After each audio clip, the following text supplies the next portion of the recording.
Bismillahirrahmanirrahim. Assalamualaikum warahmatullahi wabarakatuh. Alhamdulillahirabbil alamin. Tema kita menarik. Sebenarnya memang kehidupan kita dunia itu akan berbalas dari Allah Ta'ala.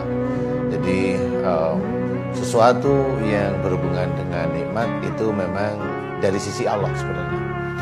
Jadi bukan dari sisi umpamanya kalau kita sudah bekerja keras kemudian nikmat itu pasti datang, nggak tentu. Tetapi itu dari sisi Allah. Yang dilihat itu adalah dari imannya, ibadahnya, kemudian dari amanah tidak orang tersebut. Jadi kalau memang orang tersebut ibadahnya bagus, ibadah ya, dari sisi ibadah itu maksudnya itu sholatnya bagus, baca Quran bagus, tapi dia belum amanah, ya dari sisi Allah nikmat itu belum tentu bisa diberikan. Tetapi jangan protes juga, nah itu dia sholat tapi kok dia curang, tapi rezekinya banyak. Nah itu hanya Allah Ta'ala.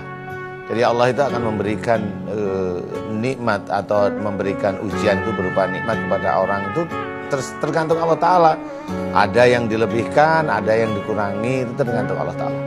Tetapi yang harus kita kerjakan, maksud saya mohon maaf, tetapi yang harus kita ketahui adalah musibah. Nah musibah ini jelas sekali bahwa musibah ini dari perbuatan orang itu sendiri. Jadi sering sekali saya menceritakan seorang sakit yang kita sering lihat, seorang yang sakit itu dari buah tangannya sendiri, seorang sakit dari perilaku, seorang sakit dari akhlaknya. Itu memang insya Allah sangat terkait sekali. Makanya Allah itu menyuruh jangan gibah, itu berhubungan dengan mulut. Jangan suzon, berhubungan dengan otak. Itu sangat berhubungan sekali. Jadi bagaimana musibah itu bisa terjadi?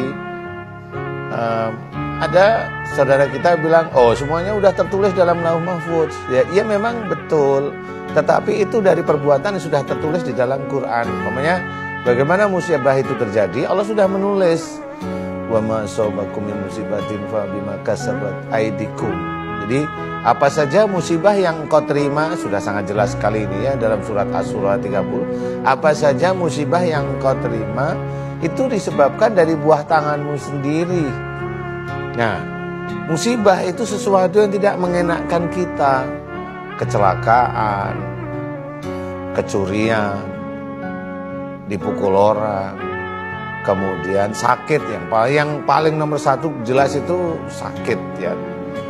Sakit, kecelakaan itu berhubungan dengan perilaku orang tersebut. Jadi kita sendiri jangan berusaha untuk menyalahkan orang lain kalau kita itu mendapatkan musibah berupa sakit.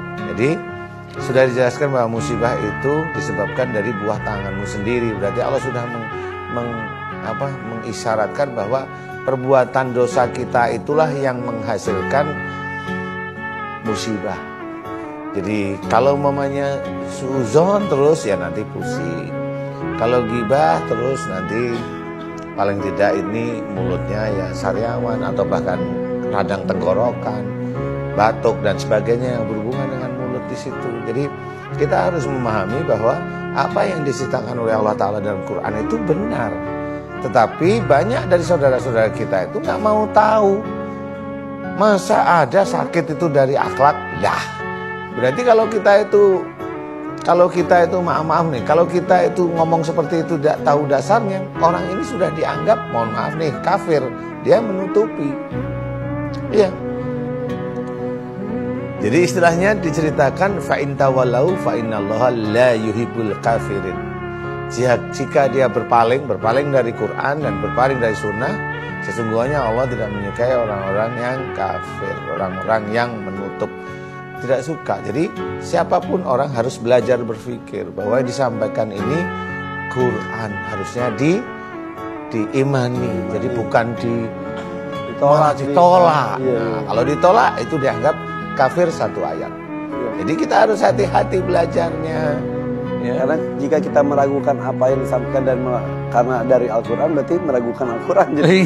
Iya jadinya begitu. Makanya di situ sudah dijelaskan bahwa kalau seseorang itu berpaling, ya sebenarnya Allah tidak menyukai orang-orang yang kafir itu tadi. Makanya jangan kafir satu ayat, lama-lama banyak dong. Nah, nanti itulah yang akan menjadikan seseorang masuk ke dalam neraka. Ya Allah.